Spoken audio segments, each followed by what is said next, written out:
You don't see what's happening, and it's so obvious. It's crazy, What? man. They're honeypotting us. What? It's an attractive spy woman who lures men into doing shit they're not supposed to do. How can you not see that? Because that is so sexist. Is it? This is 2014. Dude. Women are smart now. Do you actually think she just so happens to have everything you find attractive? Bangs, giant tits, glasses? They're fake, man. Fake glasses? So today I am going to be reacting to Trump. This is what I plan to do if I'm elected for president in 2024.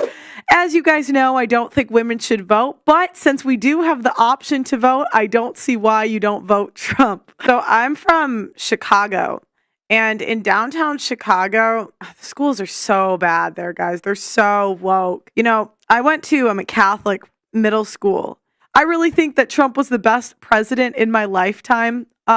Really just like being in America, there was just a different sense of like hope when he was president. Like the future seemed bright. And so it'll be interesting to see what he's going to do if he's elected in 2024. Guys, get yourself a Women Shouldn't Vote t-shirt, by the way. But we have to build a much more sophisticated shield, and it's going to be made right here. This guy's just a visionary. Like this reminds me of his wall. Like we're going to have a wall. It's going to be a big, beautiful wall.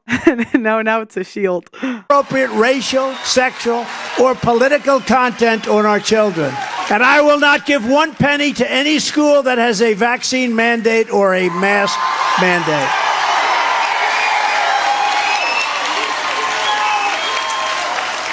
And I will keep men out of women's sports. Is that okay?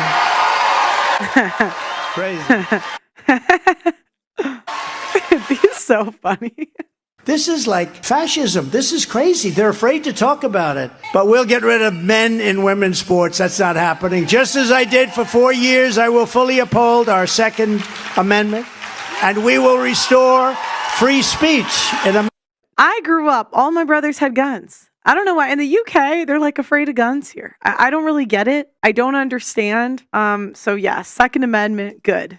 And along with our borders, probably the most important thing of all, we will secure our elections. Because if you don't have borders and if you don't have fair elections, this country will not survive. No country can. Our goal will be one day voting with paper ballots and voter ID. But until then, Republicans, you have to get out in November. We have to do it twice a year. In January, we're going to do that. We're going to win the primary big. But we have to get out in November. We can't let them cheat. Now, who's going to get out there and vote?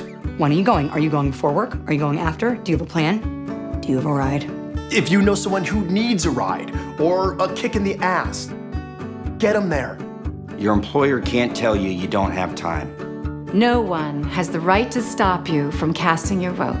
Elections aren't decided by a majority.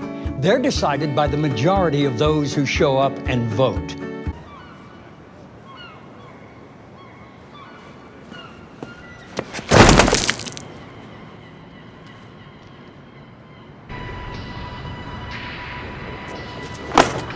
If you want to save America from crooked Joe Biden, then get every patriot you know and get them out to deliver a massive victory in the New Hampshire primary first. First, we do that. See, I think that Trump's going to win this time, but I also think he won last time. So you kind of question if we could even have a fair election. Not that I have straight evidence of this. It was just weird. The whole thing in my lifetime, I have never had it where all of the votes just like switch at 3 a.m, all of the states. And I think anybody in the US knows it was a shady election last time. So it's like, my question is, if it was shady last time, what would stop it from happening again this time? But look at right now, I'm Team Trump. So women shouldn't vote, but since we can vote, vote Trump. Like the video on your way out, guys. Subscribe to the channel and I'll talk to you next time.